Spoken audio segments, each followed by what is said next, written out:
saat salam, setelah salam, dan doa ketika khutbah Jumat, apakah angkat tangan atau tidak? Baik.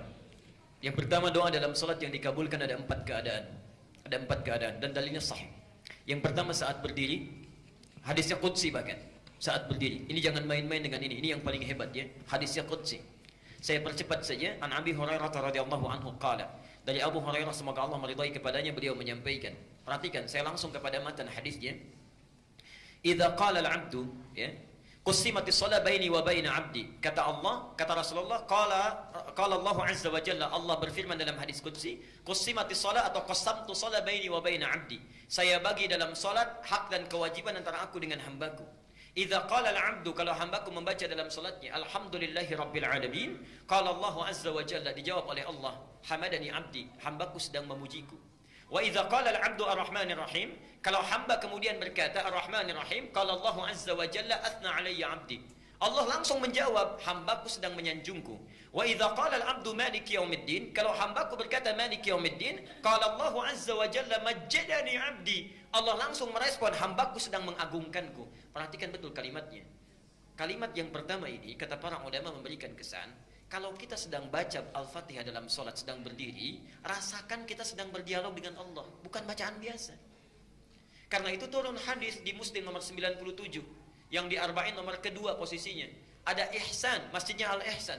An ta'budallaha ka'annaka tarahu, fa illam takun tarahu fa innahu.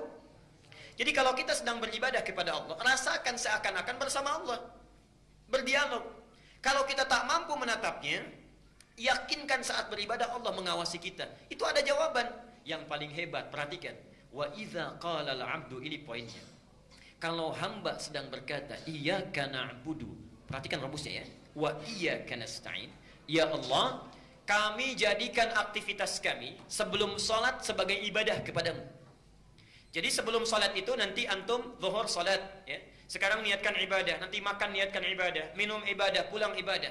Kalau ada hamba yang seperti itu, wa iyyaka nasta'in, dan sekarang kami punya permohonan, hanya kami mohonkan kepadamu. Kenapa kalimat iyyaka nasta'in ini muncul?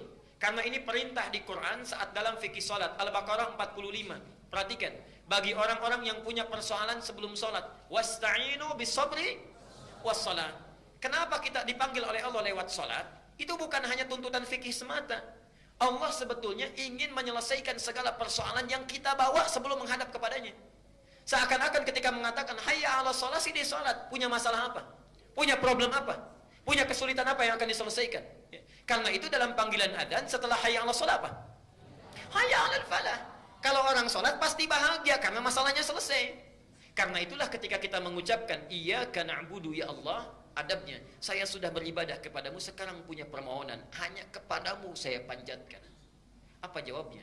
Hadza baini wa baina 'abdi. Inilah komitmen antara aku dengan hambaku. Wali 'abdi, perhatikan kalimatnya. Wali 'abdi, dan untuk hambaku yang telah menjadikan aktivitasnya sebagai ibadah itu, masa'ala, apapun yang engkau minta saat ini aku akan berikan. Aku akan berikan.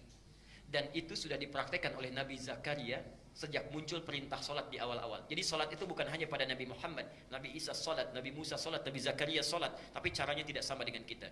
Perhatikan hebatnya cara Allah mengabulkan doa. Saya mau tanya, kalau suami istri sudah menikah puluhan tahun belum punya keturunan, suaminya sudah divonis sepuh, istrinya divonis monofos dan mandul, secara medis mungkin tidak punya anak. Secara medis mustahil punya anak.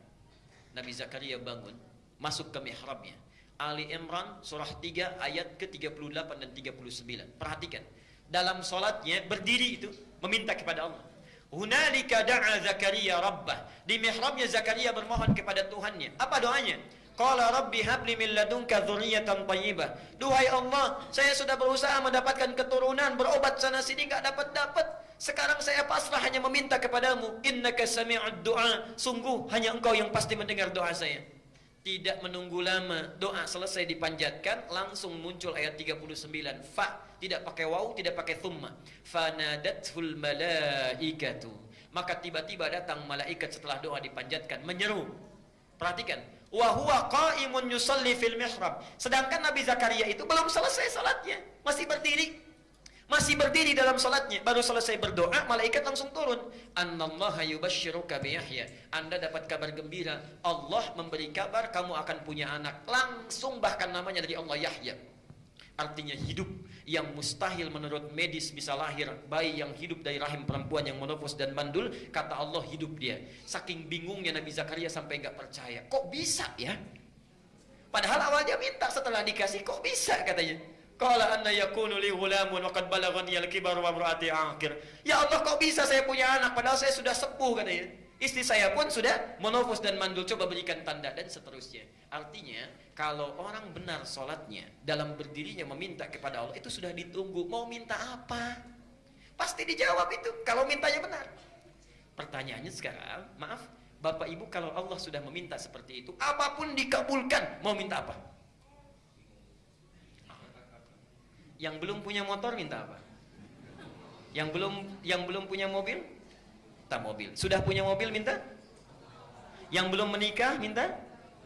Yang sudah punya istri minta? Oh, minta istri lagi. Bapak Ibu minta anak, Pak. Bu, tolong tandain Bu ya, sebelah sini tadi bapaknya nih. Mungkin ibunya ada di belakang. Perhatikan, karena itulah saat berdiri diberikan oleh Allah satu tawaran. Kalau dibacakan, diberikan apa yang dibutuhkan. Mau nggak? Itulah ihdinas siratal mustaqim. Tunjukkan kami ya Allah solusi terbaik dari masalah yang kami miliki. Maaf, ihdinas siratal mustaqim itu arti yang tepat, bukan tunjukkan kami jalan yang lurus. Itu bahasa kiasan, nggak pakai oh Bu, itu bahasa kiasan. Ihdina dari kata hudan, hidayah, itu solusi dari persoalan yang dihadapi. Jadi punya masalah apapun, solusinya ya Allah tolong berikan. Siratal mustaqim itu kata kiasan, majas dalam bahasa Arab, yang mudah tidak sulit prosesnya. Jadi berikan solusinya tapi mudah.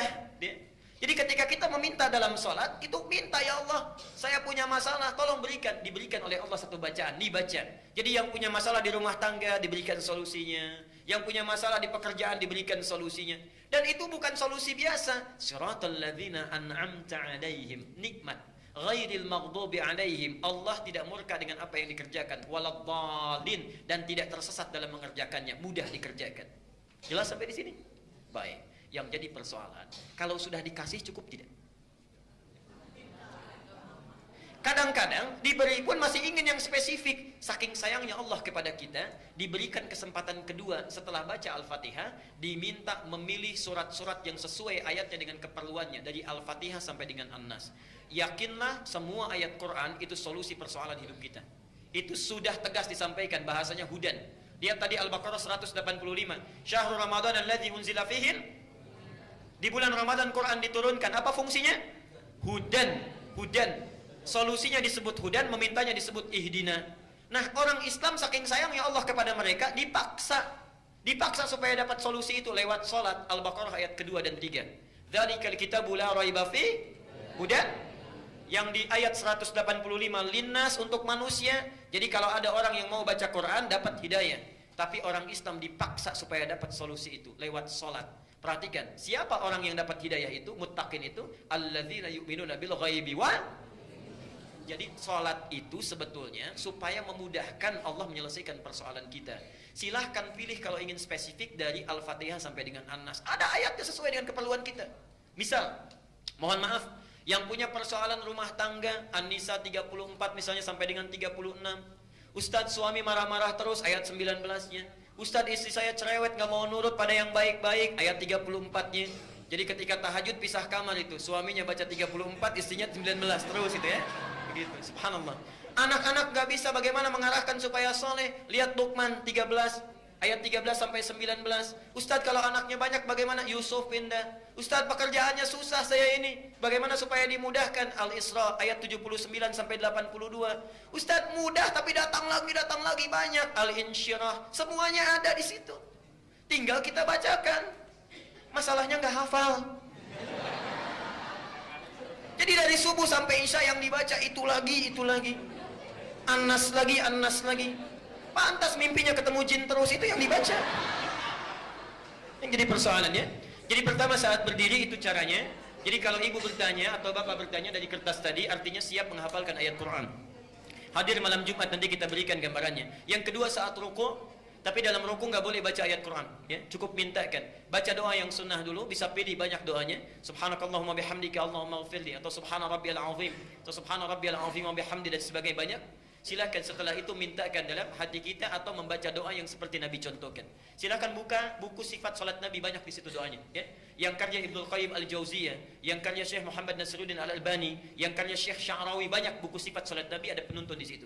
Yang ketiga, saat sujud, ini yang paling utama. Perhatikan hadis Ibnu Abbas. Innama aqrabul 'abdi min rabbih wa huwa sajidun fa'aktsirud du'a. Tidak ada keadaan paling dekat antara hamba dengan Tuhannya kecuali saat sujud. Karena itu perbanyak doa saat sujud. Bukan hanya sujud yang terakhir, tapi dalam setiap sujud, ya. Kenapa disebutkan sujud yang terakhir? Ini sebetulnya ada pesan penting di situ. Maaf, sekaligus saya sempurnakan. Nabi itu rindunya tertumpahkan dengan Allah dalam dua keadaan. Satu, saat datang wahyu. Di kalau wahyu datang, senangnya luar biasa, lepas rindu dengan Allah itu. Pernah wahyu tidak turun 6 bulan berturut-turut, sampai bingung luar biasa, gelisah, sampai kadang-kadang naik ke bukit mau turun lagi. Kata orang kafir Quraisy itu, Muhammad sudah gila tuh, ditinggalkan oleh Tuhannya. Tiba-tiba turun 2 surat sekaligus, Ad-Duha dengan Al-Insyirah. Wad-Duha, hei Muhammad, demi waktu duha yang menjamin engkau bahagia dalam kehidupan. Wal-laili idza saja, ataupun saat keadaanmu seperti gelap gulita, seperti malam yang dikelilingi oleh kegelapan. Ma wadda'aka rabbuka wa ma qala. Yakinkan dalam keadaan suka dan duka Tuhanmu tidak pernah meninggalkanmu, atau engkau dikatakan sebagai orang yang gila, dan seterusnya. Turun wahyu, senang lagi Nabi. Atau yang kedua, saat sedang sholat. Di saat sholat itu subhanallah, sudah rindunya dengan Allah itu tertumpahkan saat itu. Karena itu Nabi, jangankan yang wajib, yang sunnah itu kakinya bisa sampai bengkak-bengkak. Saking nikmatnya melakukan pertemuan dengan Allah, saking nikmatnya. Pernah dengar hadis Nabi saat tahajud kakinya sampai bengkak? Itu baru rakaat pertama, Bu. Rakaat pertama, Aisyah sampai nangis-nangis itu melihat itu, ya. Rakaat pertama, padahal yang dibaca Pak cuma 3 surat itu. Al-Baqarah, Ali Imran, An-Nisa. Itu Rasulullah. Subhanallah. Sunnahnya itu salat kusufnya juga banyak. Saya pernah di satu tempat itu saat salat gerhana, salat kusuf. Sebelum dimulai salat, saya maju ke depan, saya sampaikan, Bapak dan Ibu sekalian, apakah kita akan sholat sesuai sunnah Nabi atau mirip-mirip Nabi? Kompak. Sesuai sunnah Nabi, Pak. Baik, saya bilang. Saya teruskan lagi. Kalau sesuai sunnah Nabi, karena sholat kusuf itu 2 rukuk 2 sujud, akan 4 kali baca surat, maka insya Allah surat pertama saya baca Al-Baqarah, kedua Ali Imran, ketiga An-Nisa, keempat Al-Maidah. Mirip-mirip sunnah Nabi, Pak. Udah lain tuh, ya. Itu Nabi. Jadi jangankan yang wajib, yang sunnahnya pun dikerjakan dengan luar biasa. Subhanallah. Para ibu sekalian, apa yang terjadi? Karena itulah dalam sujud yang terakhirnya, kenapa lebih panjang? Karena sulit lagi menantikan pertemuan dengan Allah, walaupun waktu yang ditunggu cukup singkat. Kalau orang sedang dirundung cinta, rindunya luar biasa, menunggu 5 menit saja bagaikan 5 hari. Karena itulah di sujud yang terakhir itu panjang. Kalau orang khusyuk sholatnya, merasakan kenikmatan dengan Allah, itu subhanallah, setiap sujud itu walaupun yang dibaca cuma 1 kalimat, panjangnya luar biasa. Lama mau bangkitnya karena merasakan kenikmatan dengan Allah. Jadi kalau antum terbalik keadaannya, sujud terakhir justru ingin cepat-cepat misalnya, nah berarti ada kekurang khusyuan di situ yang dirasakan dalam hal yang tidak wajar. Yang terakhir, sesaat sebelum salam. Ya. Jadi nanti ada banyak doanya. Allahumma hasibni hisaban yasira, atau Allahumma ij'al fi lisani nura, wa fi qalbi nura, wa fi aini nura, dan sebagainya. Silahkan pilih di antara 4 keadaan itu. Kalau yang saat berdiri belum terpanjatkan, minta saat rukuk. Saat rukuk belum terpanjatkan, minta saat sujud. Saat sujud belum dimintakan, minta sebelum salam. Kalau 4 kali diberi kesempatan belum meminta juga, berapa kali mesti diberikan kesempatannya? Saya kira waktu kita sudah habis, ini mau selesai. Barangkali masih ada beberapa pertanyaan yang belum dibacakan. Insya Allah nanti lain